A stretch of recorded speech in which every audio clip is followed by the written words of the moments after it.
अस्सलाम वालेकुम नाजरीन, जैसा कि आपण कल आपल्या चॅनलच्या मार्फत पण बघला होता हूँ की खेळचो एक यादगार लम्हो ज्याला की हमेशा याद ठेवलो जाल ऐशा यादगार लम्ह्यातलान एक तराचा गालबोट लागलेला आहे.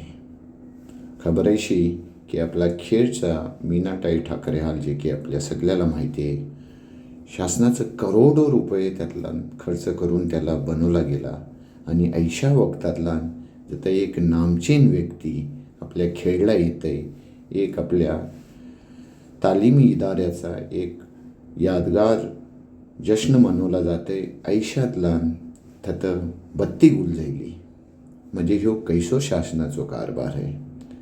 हे एक लाज येणारी शर्मणी मरणारी बाप आहे. एक टायमाला आपली खेड म्युन्सिपाल्टी नवाजलेली म्युन्सिपाल्टी आज खच्च्या स्तरावर पोचली आहे. ऐशी तर काही जनतासाठी सोयीसुविधा बोल्याला मागून नाही करोडो रुपये खर्च घेतात. न पाण्याचं व्यवस्थित नियोजन आहे, न रस्त्याचं नियोजन आहे. आणि मागच्या इलेक्शनला आपल्या खेळला दुबई बनवण्याची बात केली गेली होती, पण दुबई तर सोरा, आता खेळची ही हालत काय आहे बघा. न चालयाला धर रस्तो आहे, न जनताच्या सुविधाची काही सुविधा आहे. ह्याला जबाबदार कोण? आपण जनता के शासन के खेड म्युन्सिपाल्टी? एक नामचीन व्यक्ती आपल्या खेडात येते आणि ऐशातला त्याचे बत्ती गुलवणं ह्याच्यासाठी जबाबदार कोण आहे? आणि ह्यो जबाब आपण घेतलो पाहिजे, आपण जनतानी घेतलो पाहिजे.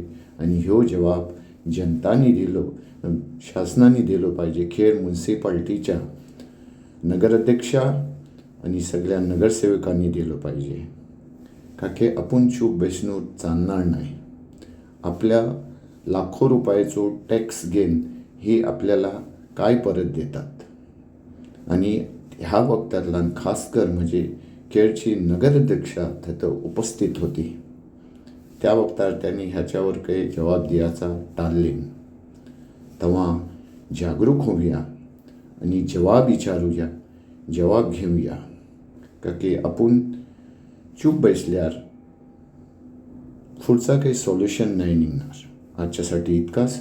परत भेटू नवीन बात खबरच्या संगत. लाईक करा, शेअर करा, सबस्क्राईब करा.